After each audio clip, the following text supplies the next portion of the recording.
ada beberapa persoalan hidup kita, tapi diperlukan kita tenang masuk hadirat Allah, Roh Kudus akan wahyukan.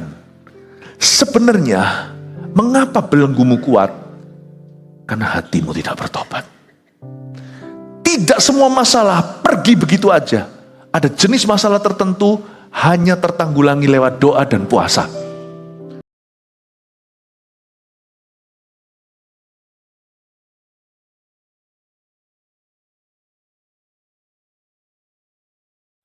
Berkuasa mengampuni dosa. Kita buka ayatnya, I see Jesus. Orang lumpuh disembuhkan. Apa yang kita bisa pelajari tentang Tuhan? Kita akan baca ayatnya di Markus 2 ayat 1-12. Ayat pertama bunyinya. Kemudian sesudah lewat beberapa hari, waktu Yesus datang lagi ke Kapernaum, tersiarlah kabar bahwa ia ada di rumah. Maka datanglah orang-orang berkerumun sehingga tidak ada lagi tempat. Bahkan di muka pintu pun tidak. Sementara ia memberitakan firman kepada mereka. Ada orang-orang datang membawa kepadanya seorang lumpuh digotong oleh 4 orang. Tetapi mereka tidak dapat membawanya kepadanya karena orang banyak itu. Lalu mereka membuka atap yang di atasnya. Sesudah terbuka mereka menurunkan tilam tempat orang lumpuh itu berbaring. Ketika Yesus melihat iman mereka, berkatalah ia kepada orang lumpuh itu, "Hai anakku, dosamu sudah diampuni." Tetapi di situ ada juga duduk beberapa ahli Taurat. Mereka berpikir dalam hatinya, mengapa orang ini berkata begitu? Ia menghujat Allah. Siapa yang dapat mengampuni dosa selain daripada Allah sendiri? Tetapi Yesus segera mengetahui dalam hatinya bahwa mereka berpikir demikian. Maka ia berkata kepada mereka, mengapa kamu berpikir begitu dalam hatimu? Manakah lebih mudah mengatakan kepada orang lumpuh ini, dosamu sudah diampuni, atau mengatakan, bangunlah, angkatlah tilammu dan berjalan. Tetapi supaya kamu tahu bahwa di dunia ini anak manusia berkuasa mengampuni dosa, berkatalah ia kepada orang lumpuh itu, kepadamu kukatakan, bangunlah, angkatlah tempat tidurmu dan pulanglah ke rumahmu. Dan orang itu pun bangun, segera mengangkat tempat tidurnya dan pergi keluar di hadapan orang-orang itu, sehingga mereka semua takjub lalu memuliakan Allah, katanya, yang begini belum pernah kita lihat. Mari kita berdoa. Tuhan Yesus, hamba berdoa supaya dari firman-firman ini kami mendapatkan sesuatu sebagai pedoman hidup kami. Setiap individu kau perkaya dengan remah dari sorga. Hamba berdoa hidup kami dituntun oleh firman. Secara praktis kami tahu apa yang harus kami lakukan, apa yang jangan kami lakukan. Tapi firman-Mu lebih daripada memperbolehkan sesuatu atau melarang sesuatu. Firman-Mu itu memberi kami gambaran lengkap tentang hidup kami ini dan hubungan kami dengan Tuhan. Hamba berdoa, orang-orang berdosa seperti kami akhirnya tahu jalan. Engkau datang 2000 tahun lalu di palungan supaya mati bagi kami dan bangkit lagi. Supaya kami ya Tuhan hidupnya gak sendiri. Supaya Engkau sertai, Engkau tuntun setiap langkah kaki kami ke rumput hijau air tenang, tapi permulaannya Engkau selalu menuntun kami ke jalan yang benar dulu oleh karena nama-Mu. Beri kepada hamba-Mu kemampuan untuk menjelaskan dengan jernih dan jelas dengan kata-kata yang mudah dicerna. Hamba berdoa kedalaman firman-Mu tidak akan terhalangi di setiap telinga. Kami minta ya Tuhan Yesus, Roh Kudus bekerja, cabut setiap roh jahat. Dan sembunyikan hamba-Mu di balik salib-Mu sehingga kuasa-Mu yang bekerja. Dalam nama Yesus, amin. Berkuasa mengampuni dosa, saya langsung lompat aja di episode 5. Langsung juga ke ayat 5. Ini ceritanya kan kita sudah lihat tadi, jadi betul-betul beruntung kita melihat dramanya yang dimiripkan sama kejadian asli. Artinya kita bayangkan kejadiannya gak akan semudah, oh mereka berempat langsung gotong kawan. Pasti terjadi pro kontra di antara mereka. Buktinya si lumpuh sendiri gak beriman. Yesus melihat iman keempat orang itu. Berarti pasti ada semacam back and forth. Ada semacam dialog. Ayolah, ayolah teman. Ayolah. Pasti ada yang menguatkan. Demikian pula yang melemahkan. Tapi akhirnya mereka sepakat. Karena tidak tertuliskan di Alkitab bahwa si lumpuh memberontak. You see, at the end of the day, iman selalu menang. Di dunia ini kelihatannya iman itu kalah. Coba lihat di dunia ini, orang tidak beriman lebih gagah. Rasanya kita ini outnumbered atau kita ini minoritas. Tapi sebenarnya enggak. Kalau kita pegang teguh pada Tuhan, dan pegang teguh pada firman. Lakon itu menang belakang. Benar sekali, iman itu yang mengalahkan dunia. Cuman sekarang saya mau Anda melihat sesuatu di sini. Saya ingin Anda zoom in, kita betul-betul fokus di teleskop. Apa yang sesungguhnya terjadi terhadap si lumpuh ini? Bahwa Yesus berkuasa mengampuni dosa, kita semua tahu. Tapi kenapa Yesus bilang begini sama si lumpuh, hai anakku dosamu diampuni, padahal yang dia butuhkan adalah berjalan. Ada sebuah isu dosa yang harus diselesaikan. Tuhan itu gak pernah iseng. Di ayat 5 bunyinya, ketika Yesus melihat iman mereka berempat, mereka semua berlima ya, si lumpuh orang kelima itu. Ketika Yesus melihat iman mereka, berkatalah Yesus kepada orang lumpuh itu, hai anakku, harusnya berjalanlah, angkatlah tilammu. Tidak, Yesus berkata, hai anakku. Yesus menunjukkan penerimaan. Saya yakin si lumpuh merasa dirinya seorang pendosa. Bahkan mungkin diam-diam dia percaya bahwa kondisinya itu akibat dosanya, bahwa dia dihukum Allah. Si lumpuh ini merasa gak layak. Kalau nggak gitu Yesus nggak mungkin panggil dia hai anak. Kepada orang-orang yang sok benar dan juga suka menyalahkan orang lain dan demennya menghakimi, Yesus bilang apa sama orang begitu? Hai kamu ular beludak. Yesus tuh tahu gimana menurunkan orang sombong. Yesus tahu bagaimana mengangkat orang yang rendah hati. Saya yakin si lumpuh ini pasti ada asumsi dia begitu itu karena hukuman ilahi. Tapi mungkin juga ya, saya nggak spekulasi, hanya Tuhan yang tahu kejadian sesungguhnya seperti apa. Mungkin si lumpuh itu menyadari memang ada satu dosa sebelum dia lumpuh. Pasti ada. Saya nggak tahu lah, kalau sudah kejadian itu ya, udah nggak usah main hakim sendiri. Orang itu begini, manusia itu kan komentator semuanya. Kalau belum terjadi nggak ada satu orang pun yang berani menubuatkan. Kalau nggak terjadi gimana? Kalau belum terjadi nggak ada yang mau memperingatkan. Nanti kalau ditolak gimana? Tapi kalau sudah kejadian, yang komentar banyak. Ini pasti gini, pasti gini. Wah, setiap orang tiba-tiba jadi ilmuwan. Kalau kita itu mau memperingatkan orang berdosa itu, peringatkan sebelum terjadi apa-apa. Kalau memang Anda mengasihi seseorang, Anda tidak akan mengizinkan dia terjerumus. Anda pasti akan mencegahnya. Dengan segala resiko kalau Anda memperingatkan seorang yang Anda cinta, kalau dia akhirnya benci, ya sudahlah. Padahal Alkitab mengatakan lebih baik teguran seorang sahabat daripada jilatan seorang musuh. Kalau kita itu mau menubuatkan sesuatu itu sebelumnya, gak perlu jadi nabi. Aku yakin kamu pasti akan bangkit dari keterpurukanmu. Jangan tunggu kalau orang itu sudah bangkit, baru setelah itu kita ikut selebrasi. Kita ikut rayakan. Bahasa Ibraninya dalam konteks Surabaya itu akeh tunggalnya. Ya banyaklah yang bisa. But manusia itu selalu terlambat selangkah. Semua orang mau main aman. Apalagi kalau ada musibah, wah yang komentar desas-desus itu tetangga. Keluarga itu. Yesus tidak begitu.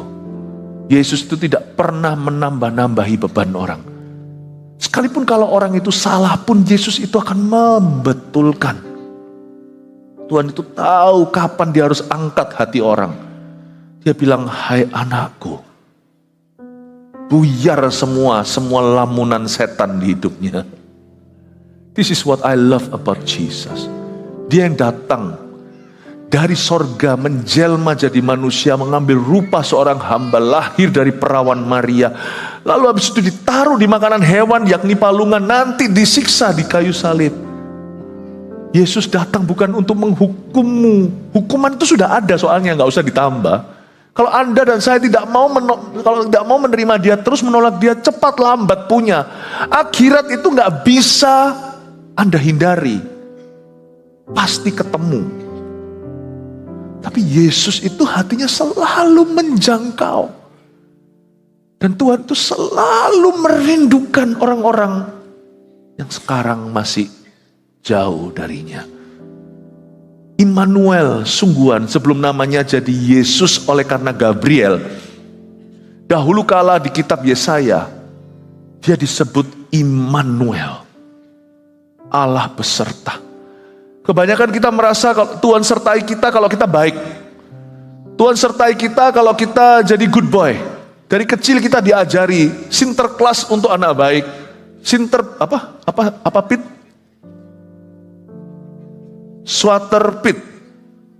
Swater pit yang itu yang jahat. Dari dulu konsepnya gitu. Natal nggak begitu. Allah menyertai kita. Gimana kalau kita salah atau dosa? Allah masih serta? No. Dia punya penyertaan, bukan membela kita. Dia akan mengejar kita sampai pertobatan. Itulah penyertaan Tuhan atas orang berdosa. Allah tidak meninggalkan orang berdosa. Allah akan mengejar dia sehingga orang itu akan berkata, selama aku bersembunyi daripadamu, batinku menekan aku, kemanakah aku dapat pergi menjauhi rohmu.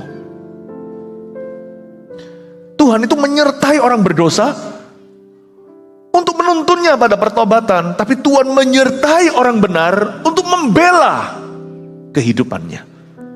Perbedaan antara orang berdosa yang lagi asyiknya berdosa dengan orang kudus yang struggle untuk hidup suci di hadapan Tuhan, bayar harga, jatuh bangun, tetap bangkit lagi.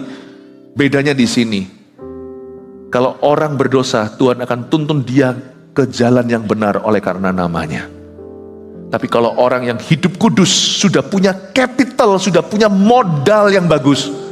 Meskipun dia nggak sempurna, dia masih belajar dari salah. Tapi kalau dia serius, Tuhan sudah nggak perlu tuntun dia ke jalan kebenaran saja. Karena dia sudah di jalurnya yang benar.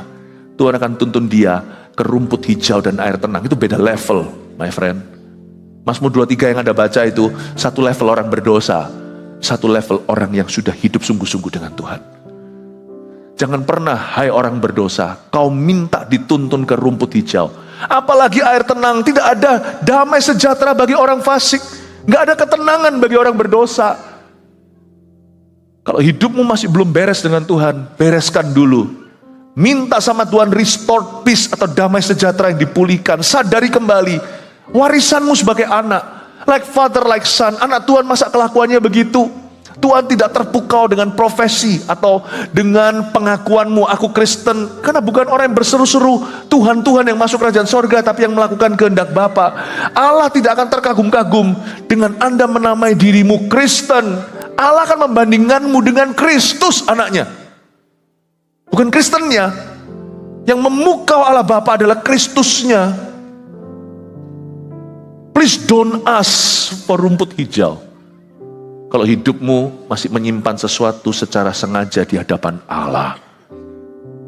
Bukan berarti saya hari ini hidup tanpa salah, tapi saya hidup tanpa nurani dosa. Saya sekarang ini bicara di depan Anda, saya tidak menyadari sesuatu apapun juga yang saya lari dari Tuhanku. Saya tidak menyadari apa-apa sekarang ini.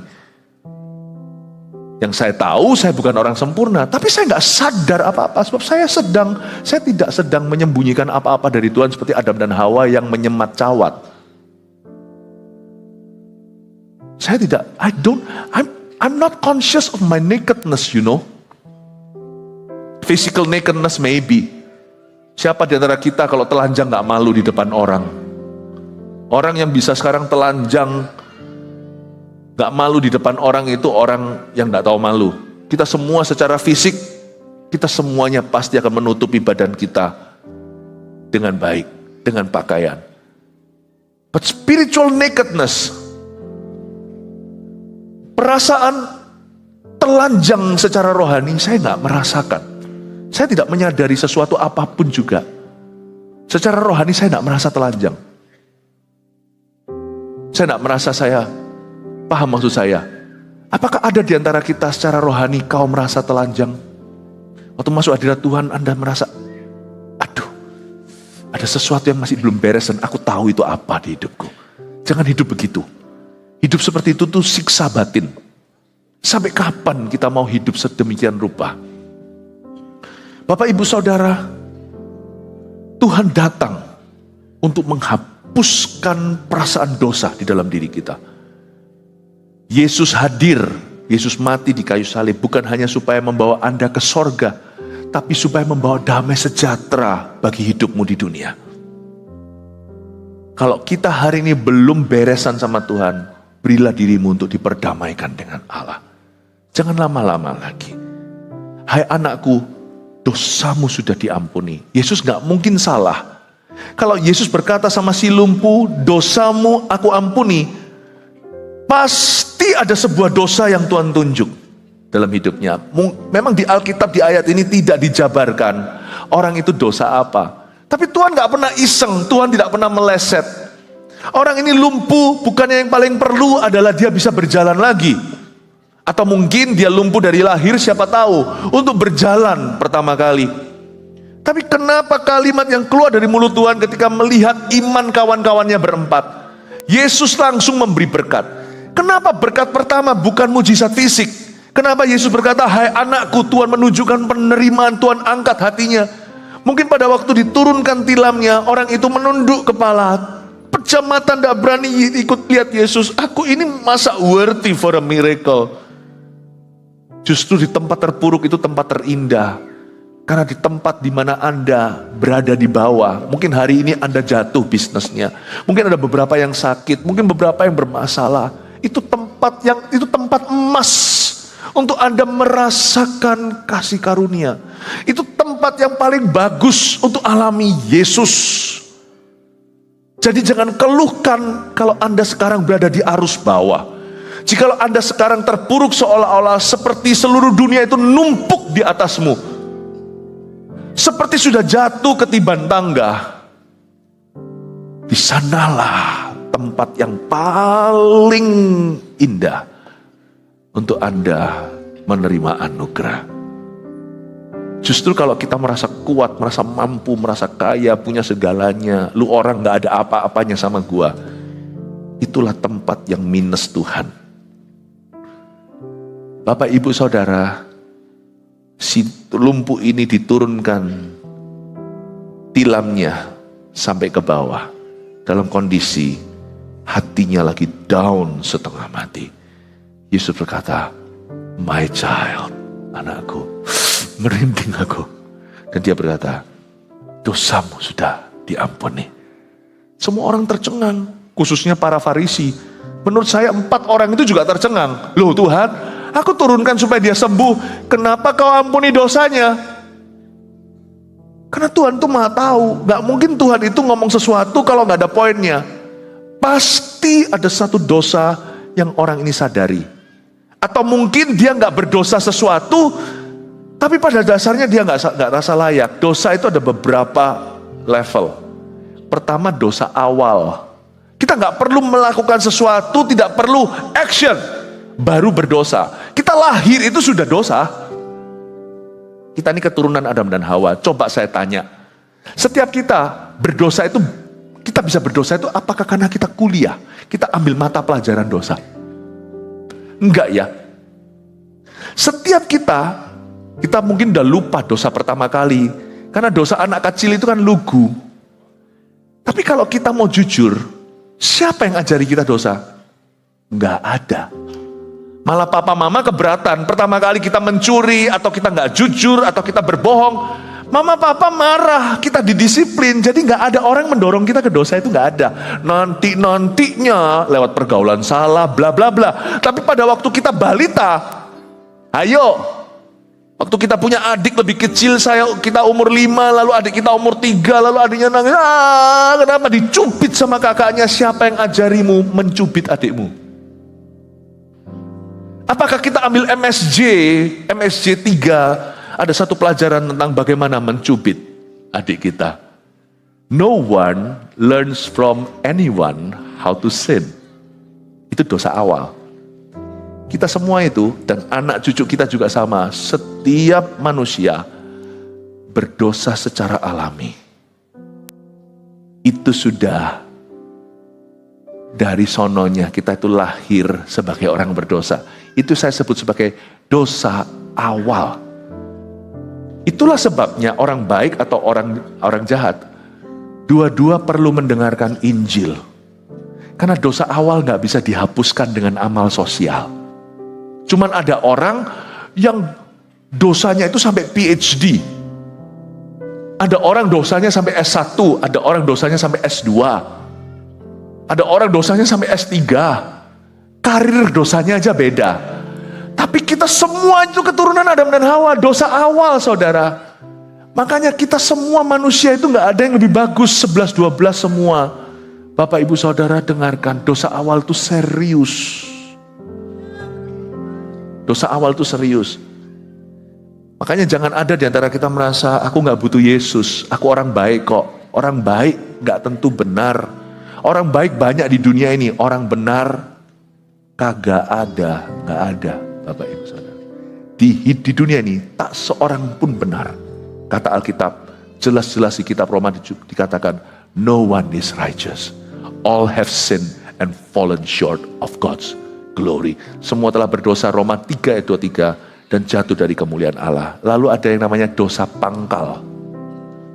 Coba saya jelaskan ya, saya gak ngerti si lumpuh ini dosa yang mana, di level mana dia merasa gak layak.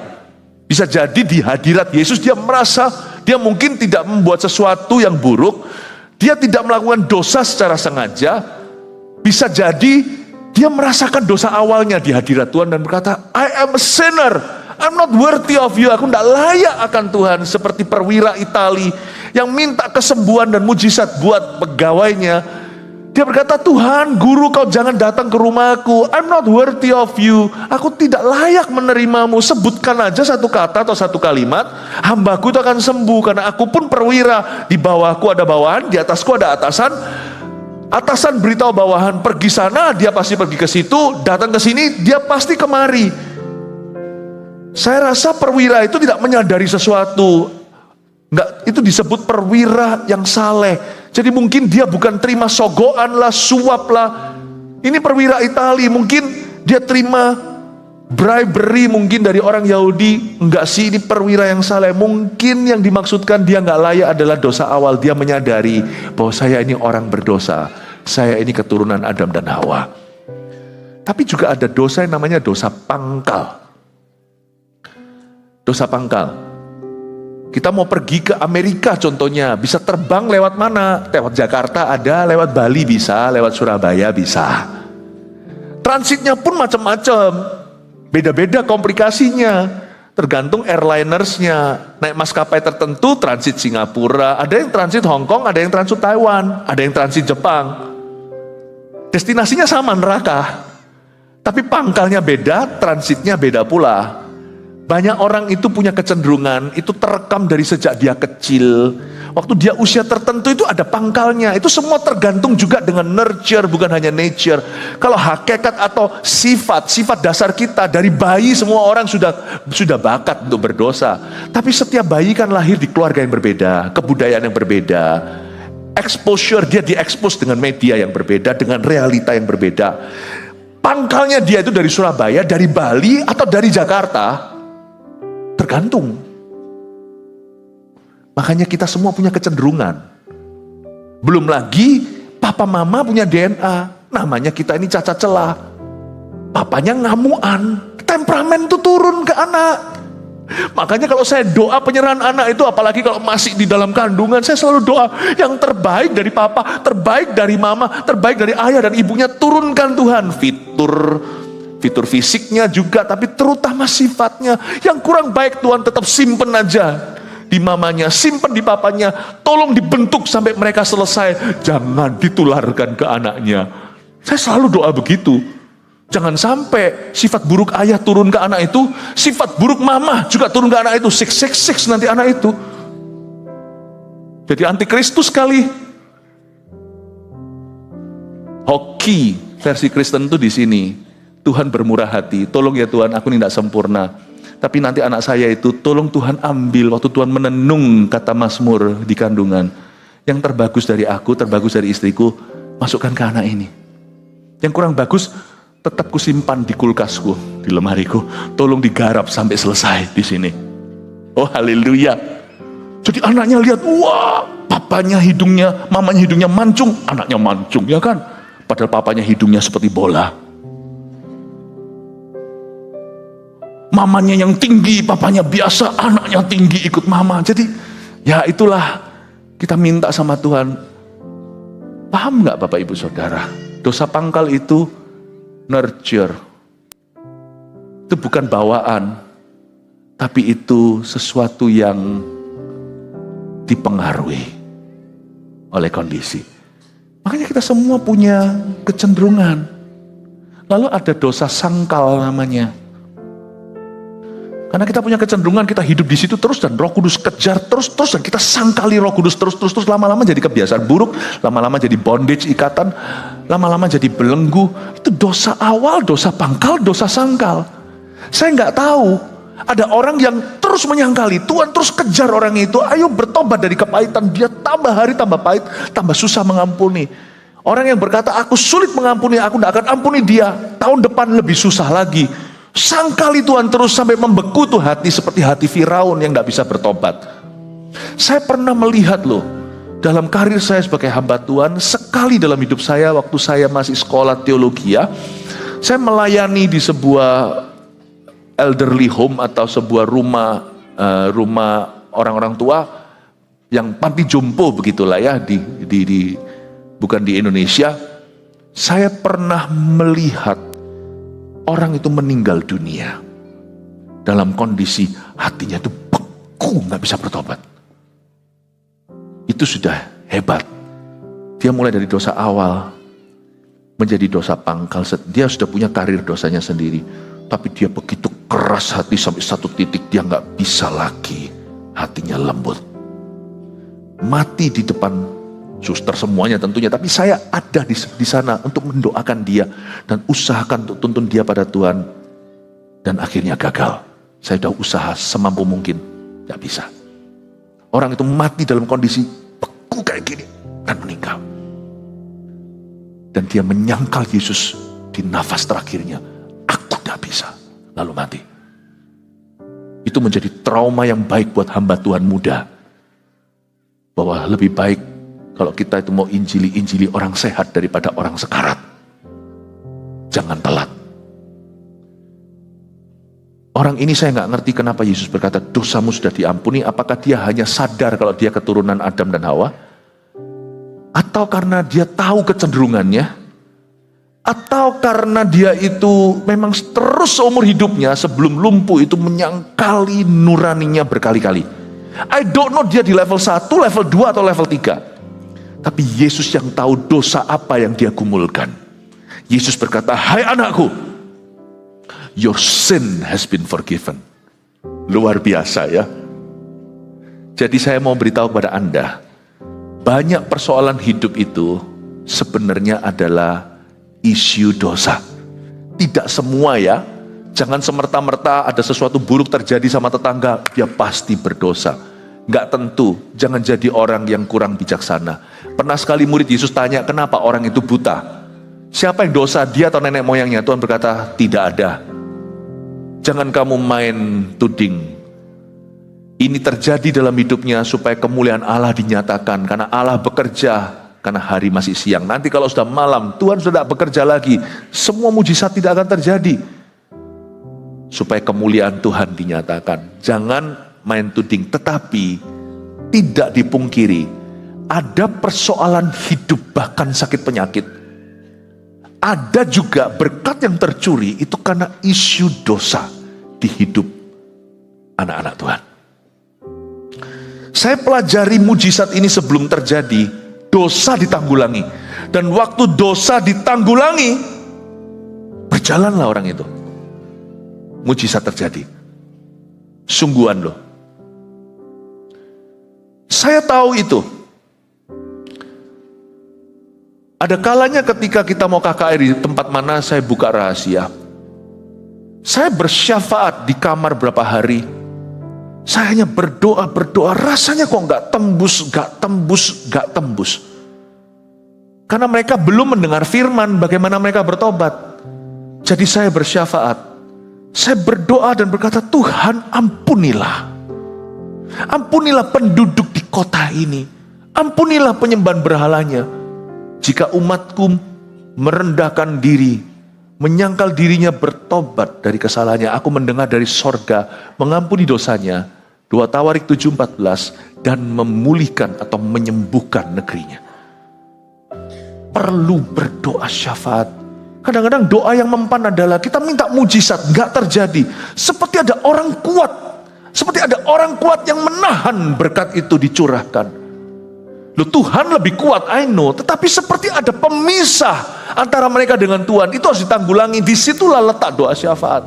Sometimes doa kita untuk orang-orang yang kita cinta tidak mempan. Kita harus berdiri di posisi mereka. Dalam doa syafaat menjadi perantara mereka dengan Tuhan. Dan berseru mintakan ampun untuk mereka. Ampuni Tuhan kota ini. Saya menangis dan berpuasa. Saya masih ingat banyak pengalaman kami di kota mana, negara mana. Aduh, yang berat itu bukan khotbahnya. Khotbah cuma sekali malam itu KKR. 3 hari saya nginep di kamar, tidak berbuat apa-apa. Saya aja berdoa untuk penduduk itu. Anda tidak perlu meniru itu, karena ini dalam skala bangsa. Anda bisa terapkan ini dalam skala keluarga. Sometimes Anda harus curiga. Kenapa Anda doa minta berkat dan mujizat? Ini bukan harta. Kenapa Anda minta terobosan, minta keselamatan, minta Tuhan pulihkan? Itu nggak kejadian. Maybe there is an issue of sin that needs to be dealt with, that needs to be confronted.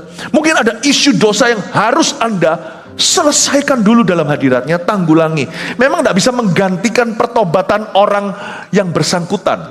Kita nggak bisa mewakili orang untuk masuk ke sorga. Tetapi syafaat bisa membawa orang itu dekat. Saya berdoa, saya kasih contoh dalam skala yang besar ya.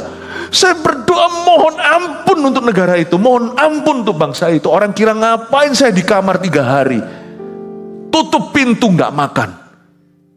Saya ambil posisi mereka karena mereka masih berdosa dengan happy ya. Saya minta kuasa dari Tuhan. Setelah itu saya mulai tengkingi satu-satu, setan ini, sudah semua setan saya panggil. Saya panggil setan ini, saya tenging-tenging. Khotbah itu gampang. Mempersiapkan di balik layar itu. Kita pretelin satu-satu roh orang kuat. Saya mau beritahu kepada Anda, mengapa kadang-kadang doa tidak mempan. Kenapa mujizat tidak tiba padahal Tuhan sudah menjanjikan. Maybe there is an issue of sin in your family yang harus tercabut. Setelah itu tentunya dalam firman saya peringatkan mereka, saya ingatkan. Kalau itu one on one, orang per orang, setelah saya doa, jangan berhenti di sana. Doa itu kan angkatan udara, angkatan daratnya. Saya biasanya panggil orang itu, setelah saya doakan, orang gak curiga, saya sudah doakan dia berhari-hari, berbulan-bulan. Saya datang beritahu sama dia, saudaraku bertobatlah, Tuhan mengasihimu. Langsung nangis, terima Tuhan. Nah, akhirnya giro mundurnya dicairkan. Anda tidak bisa mewakili orang lain untuk bertobat, tapi bisa sementara dalam syafaat. Semoga Anda mengerti ini. Dari cerita mujizat orang lumpuh berjalan, Anda tahu ada satu episode di ayat 5 itu yang diabaikan. Jesus says, sebelum miracle happen, ini sebelum dia jalan, your sin is forgiven.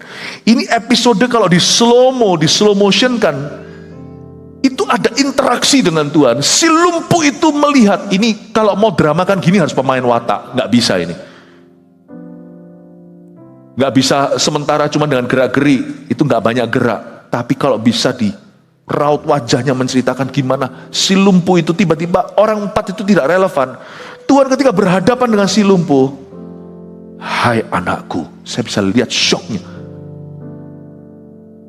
Dosamu sudah diampuni. Mata Yesus penetrasi dalam ke dalam matanya. Dia tiba-tiba merasa telanjang. Kau tahu apa yang aku lakukan. Kau tahu kecenderunganku. Si lumpuh berkata, I'm sorry. Dan dia berjalan. Saya ajak kita untuk introspeksi. Saya bernubuat. Nubuatan itu tidak tentu prediksi. Nubuatan itu tidak begini, besok hujan, besok. Tidak tentu nubuatan itu selalu memprediksi sesuatu. Nubuatan itu juga bisa mengkoreksi. Nubuatan itu juga bisa menyelidiki. Listen to me. Some of your problems, sebenarnya sebagian masalah Anda, itu itu adalah isu dosa. Padahal nanti masalahmu itu bukan dosa. Sakit penyakit mungkin, jalan yang buntu. Tahukah, ada orang tertentu di dalam belenggu karena Tuhan melihat hatinya angkuh. Kalau Anda renounce itu, Anda confess itu di depan Tuhan, Anda akan sembuh. Ada beberapa persoalan hidup kita, tapi diperlukan kita tenang masuk hadirat Allah. Roh Kudus akan wahyukan. Sebenarnya, mengapa belenggumu kuat? Karena hatimu tidak bertobat. Tidak semua masalah pergi begitu aja. Ada jenis masalah tertentu hanya tertanggulangi lewat doa dan puasa. Bukan berarti puasa itu seperti jimat, bukan. Tapi waktu Anda puasa merendahkan hati, Tuhan koreksi, Anda jadi menyadari, oh aku salahnya begini. Memang ada orang Kristen yang mudah tertuduh, I know. Tapi ada orang Kristen pula yang gak ngerti-ngerti. Dia kira masalah dia itu dengan setan. Dia kira masalah dia itu peperangannya melawan manusia. Well actually kalau Anda masuk ke hadirat Allah, Anda minta dikoreksi, selidiki aku, lihat hatiku. Tuhan bilang, aku minta hal ini kau ubah di dalam hatimu. Aku minta kau akui dan tinggalkan sifat lamamu. Tiba-tiba semudah membalikkan tangan.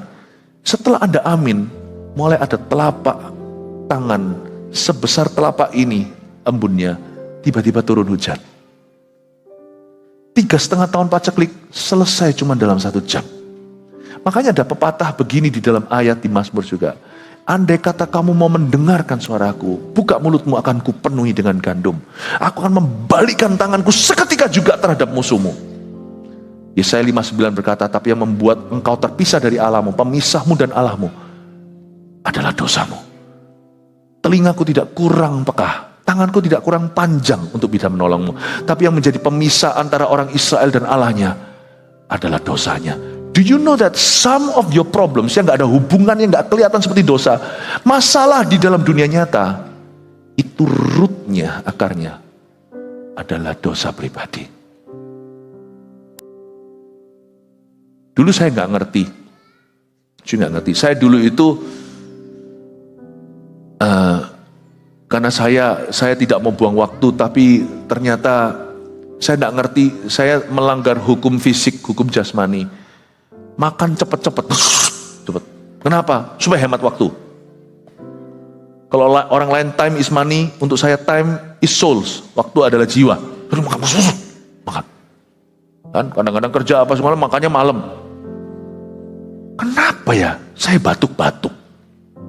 Saya minum obat batuk juga percuma, tetap batuk. Mau tidur itu batuk-batuk. Ternyata asam lambung. Makan kecepatan, kurang dikunyah. Makan malam-malam, langsung berbaring tidur karena kecapean. Mana gua tahu. Zaman dulu setahu saya sakit mah itu perut. Kok bisa juntrungnya batuk? Ternyata kalau di sini ada gastrik. Saya diberitahu sama dokter, memang dokter yang ahli. Saya kan gak sekolah medis. Jadi saya dengarkan, oh begitu, ubah lifestyle-mu. Anda akan terkejut loh. Masalah yang tidak ada hubungannya sama dosa, ternyata gara-gara dosa. Paham maksud saya? Saya baca ayat 5 ini, hikmat Allah luar biasa. Yesus berkata, anakku, dosamu sudah diampuni. Jadi ketika dosa itu ditanggulangi, mujizat terjadi. Benar, mujizat terjadi. Terjadi pencurahan luar biasa. Oh luar biasa. Saya nggak bisa cerita satu-satu kesaksian terlalu banyak. Kadang-kadang kita doakan orang, Tuhan berkati dia, berkati dua, mental. Lalu setelah kita nggak asal bunyi, kita tanya sama Tuhan, sebenarnya kenapa kok susah? Anda ingat Yosua, lawan Ai tidak menang. Padahal cuma 2.000 orang. Cuman berapa orang di dalam kota itu nggak banyak. Dia teriak-teriak sama Tuhan sampai sore-sore. Tuhan berkata, kenapa kamu seru-seru begini? Ada orang mencuri emasku. Apa yang harusnya dihanguskan lewat korban bakaran. Tiba-tiba keluarlah yang namanya Akan. akan mencuri, mengkorupsi uang yang seharusnya milik Tuhan. Nggak bisa. Mau ditumpangin tangan berapa pendeta, bisnisnya pasti akan terus hancur. Bukan berarti kalau orang itu kaya pasti diberkati Allah, nggak tentu. Tapi juga tidak semua pukulan dalam pekerjaan itu adalah salib Yesus Kristus. Kadang-kadang ada satu dosa, ada orang yang mencuri apa yang menjadi milik Allah. Mana bisa diberkati? Si Yosua teriak-teriak, ternyata ada salah satu tentaranya itu menyembunyikan apa yang harus dihanguskan untuk Tuhan. When you use what you need to give away, when you use up, then God gini ya, kalau kita mengambil apa yang harusnya kita harus pakai, kalau kita menyimpan apa yang harusnya kita tanda kutip buang, ya bagaimana mungkin Tuhan bisa memberkatimu? Susah. Kadang-kadang ada orang yang tidak benar secara harta. Berkat tidak akan diberi. Kita mau doa sampai koar-koar juga percuma. You have to deal with that problem. Bagaimana kita bisa diberkati kalau kita kikir? Bagaimana kita bisa diberkati kalau kita, saya nggak bicara tentang persembahan persepuluhan saja. Itu juga adalah ya hikmat-hikmatnya. Bagaimana mungkin bisa diberkati kalau pegawai Anda tahan berkatnya. Apa yang harusnya milik hak orang, Anda rampas haknya. How can God bless your family? Bapak ibu saudara, saya ngomong ini hari ini simple. Kelihatannya ini adalah orang lumpuh berjalan. Tapi hari itu Tuhan langsung ke grassroots-nya. Sesuatu terjadi di ayat 5, yang tahu hanyalah si lumpuh dan Tuhan Yesus. Dan akibatnya si lumpuh berjalan. Ini episode yang mudah, jangan gagal fokus. Banyak orang fokus hanya ke mujizatnya. Saya fokus ke surgery-nya. Saya fokus ke operasinya. Ayat 5 itu dahsyat sekali. Ada sesuatu yang orang itu tobati. Yesus berkata, dosamu sudah diampuni. Something happened in his heart. Sesuatu terjadi. Bapak, ibu, saudara, saya bernubuat. Kebaktian terakhir hari ini saya tidak mengajar. Saya lebih menunjukkan kepekaan bahwa saya merasa tidak semua Anda, sebagian Anda, masalahmu itu adalah isu dosa. Sebagian Anda. Tidak semua. Ada orang-orang, Bapak Ibu, ada orang baik, orang tua baik yang punya anak yang gak keruan.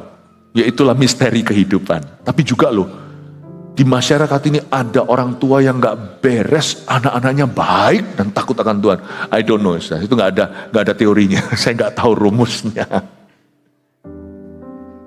Tapi tidak memungkiri bahwa ada keluarga yang anaknya susah jadi orang benar. Karena papa mamanya menyembunyikan emas Tuhan di bawah tanah. Saya nggak ngomong soal uang. Orang tuanya dahulu waktu diberkati di gereja sudah bersetubuh sebelumnya dan tak ngaku. How can God bless your descendants? Time waktu tidak menyembuhkan. Time cannot heal. If time can heal, then hell. Kalau waktu bisa menyembuhkan, tentunya orang masukkan neraka di api penyucian, 100 tahun kemudian bisa keluar masuk surga. Ternyata kalau soal dosa, time don't heal. Waktu tidak menyembuhkan, but confession does, tapi mengakuinya dan meninggalkannya. Solusinya apa? Saya tidak mau menuduh. Karena firman seperti ini sangat mudah dipakai iblis untuk mendakwah. Saya kasih solusinya. Solusinya adalah Anda mesti sekarang berdoa sama Tuhan. Gak perlu ngaku seperti ada pengakuan, kita buatkan booth gitu lalu Anda ngaku sama kami. Gak perlulah ya. Please spare us the details. Tapi kalau memang ada di tempat ini, mungkin jadi jawaban, oh gitu sekarang saya ngerti Pastor Philip. Anak nakal di keluarga baik bisa terjadi, jangan selalu tertuduh, jangan jadi orang Kristen yang mudah terdakwa. Tapi discern, tolong beda-bedakan roh. Tapi ada juga keluarga yang anaknya turun-temurun seperti berjalan dalam kutuk-kutuk. Karena papa mamanya menipu Tuhan di pelaminan. Dan itu waktu tidak bisa menyembuhkan. Anakmu umur 24 pun tidak sembuh itu di mata Tuhan. Tidak selesai. You have to break the curse. Minta sama Tuhan, didoakan. Kok minta sama Tuhan didoakan? Bukan, Tuhan gak mendoakanmu. Saya salah ngomong. Mintalah hamba-hamba Tuhan mendoakan. Tapi jangan sembarangan nanti bocor mulut. Saya kasih kesempatan nanti sebentar lagi waktu altar call.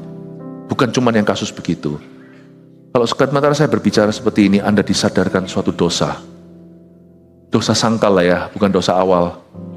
Dosa pangkal, dosa sangkal. Sesuatu yang Anda selama ini sangkali dan Anda kuburkan seolah-olah nothing happens. Tidak terjadi apa-apa.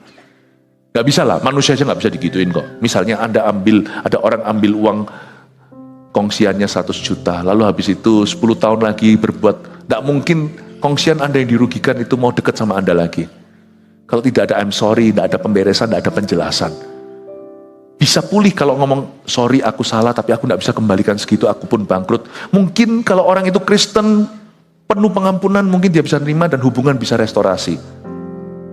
Tapi kalau Anda berbuat seolah-olah tidak terjadi apa-apa, 10 tahun kemudian pun, 100 tahun pun tidak akan beres itu.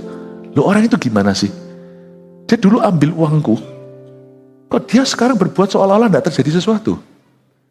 Kalau manusia tidak maha tahu aja nggak bisa dikibuli, Tuhan yang maha tahu bagaimana lagi?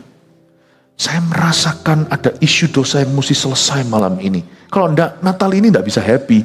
Tahun depan, kutuk itu berlanjut. Altar di depan ini saya persembahkan untuk patahnya kutuk. Saya enggak tahu gimana caranya. Nanti sebentar lagi kalau altar call, Bapak Ibu Saudara, jangan tinggal di tempat duduk. Saya memang sengaja buat altar ini menjadi tempat beberapa orang harus rasa malu. Mendingan kita dipermalukan lalu diangkat Tuhan. Daripada kita gak mau malu, kita sembunyikan sesuatu dan Tuhan mempermalukan kita dalam kehidupan. Saya akan tantang memberi altar call yang susah. Dan ini gak cuma bicara tentang dosa, jenis dosa tertentu, not only. Tapi apapun juga mungkin di dalam hidup Anda. Kalau ada sesuatu yang Anda tahu itu sudah masa lalu tapi gak beres, gak pernah Anda bereskan di depan Tuhan. Saya minta Anda mengerti bahwa Yesus itu selalu rindu mengampuni. Dia berkata pada si lumpuh, dosamu sudah diampuni hai anakku. Lalu si Farisi marah kan, apa-apaan ini, siapa yang bisa mengampuni dosa? Yesus justru pakai amarah Farisi untuk semakin menyembuhkan. Dia berkata seperti ini, mengapa kamu berpikir begitu? Mana lebih mudah berkata dosamu sudah diampuni, atau angkatlah tilammu dan berjalan. Dari sini Anda tahu niat hati Tuhan. Tuhan tidak pernah mau mempermalukan. Jangan pernah salah loh ya. Ketika diturunkan di tengah-tengah itu, dia jadi pusat perhatian loh ya. Waktu dia jadi pusat perhatian, Yesus berkata dosamu diampuni. Itu orang yang kenal dia semua tanya, dosa apa? Tuhan ini gak politically correct. Tuhan ini tidak membuat orang rasa nyaman. Misalnya kalau Tuhan berkata dosamu sudah diampuni, dia jadi pusat perhatian. Udah turunnya begitu heboh, ya kan? Itu orang-orang tetangganya, dosa apa dia, dosa apa dia, dosa apa dia. Bayangkan, saya kira Tuhan ingin mempermalukan, ternyata tidak. Orang Farisi mengkritik Tuhan Yesus, kenapa kamu bisa mengampuni dosa? Kamu kira kamu siapa? Tuhan justru pakai itu. Kalau orang itu bertobat, Tuhan bela. Sekalipun di ayat 5 dia sempat malu, tapi karena hatinya bertobat, Tuhan langsung membelanya. Tuhan bilang, tak tunjukkan mana lebih gampang, bilang I forgive you atau kamu jalanlah. Berjalanlah orang itu. Please know that the heart of God, hati Allah itu selalu ingin mengampuni. Dan sifat Tuhan itu selalu ingin memulihkan, bukan mempermalukan.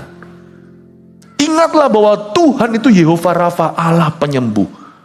Justru gara-gara semua orang sekarang nuduh Dua-dua dituduh. Yang ngampuni dituduh, yang diampuni dicibir. Ya kan dia itu karena dosa. Tuhan langsung sembuhkan dia. Let me tell you today, orang yang maju altar call kalau ada sesuatu yang tidak beres, engkau tinggalkan dosa di sini. Jangan bawa pulang ke rumah. Tidak perlu pengakuan konseling dulu. Waktu Anda maju, bawa dosamu ke sini dari masa lalu. Peduli amat kalau itu puluhan tahun yang lalu.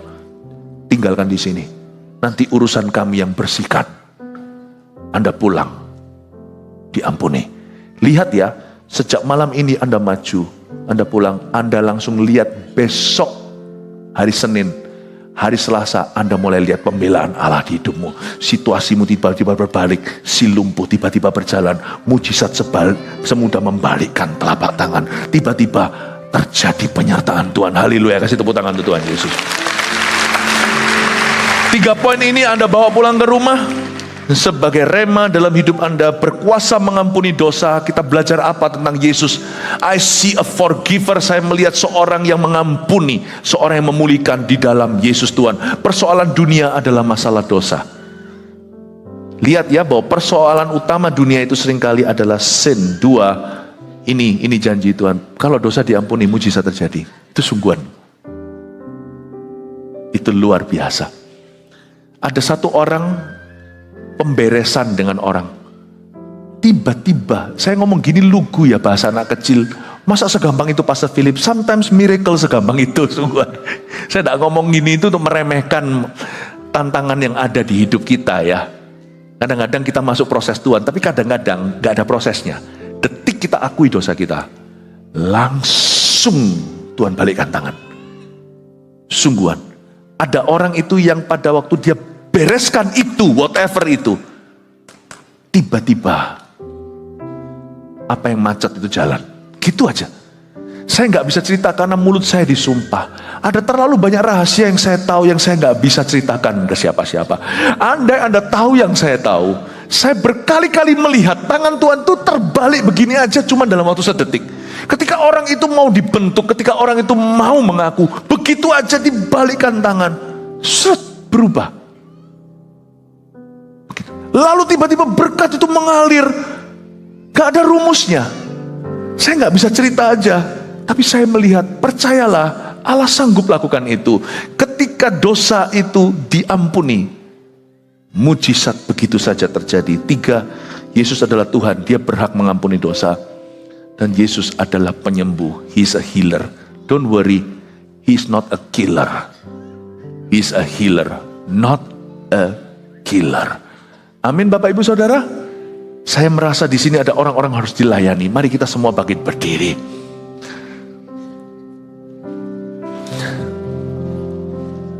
Kalau nggak ngambil langkah yang drastis, kapan lagi? Kadang-kadang Tuhan perlu menyucikan bait suci. Natal-Natal begini tepat waktunya. Yesus menyucikan hati. Biasanya kalau altar call yang beginian, cuma diajak merem dulu, nyanyi satu lagu supaya terbawa suasana. No, not today. Jemaat yang saya sangat cintai, akan ada kutuk yang tercabut hari ini. Kalau Anda merasa di hatimu ditemplak sesuatu, tiba-tiba diingatkan sesuatu, tidak ada penghakiman dalam rumah Tuhan. Yesus akan membelamu. Karena Tuhan tidak akan berkenan dengan roh, dengan jiwa yang menipu. Hati yang hancur, jiwa yang patah remuk tak kau pandang hina. Kalau di sini ada orang, gak peduli kalau dosanya itu bulan lalu, atau 10 tahun lalu, atau 50 tahun lalu. Kalau Anda belum pernah bereskan itu sama Tuhan, whatever it is, sexually, financially, apapun kategori, saya nggak tahu. Saya minta Anda tidak meninggalkan bait Allah hari ini sebelum Anda memperoleh damai sejahtera dan pendamaian dengan Tuhan. Jadilah seperti pemungut cukai yang mukul-mukul dadanya berkata Tuhan, lalu dia pulang dibenarkan. I assure you, ketika dosa diampuni, your miracle awaits you. Mujizatmu terjadi. God rewards those. Tuhan memberi upah kepada barang siapa yang bertobat sungguh-sungguh. Saya berdoa di dalam nama Yesus, akan menyembuhkan apapun sakit penyakitmu. Bukan hanya tubuh, apapun di hidupmu. Maju sekarang.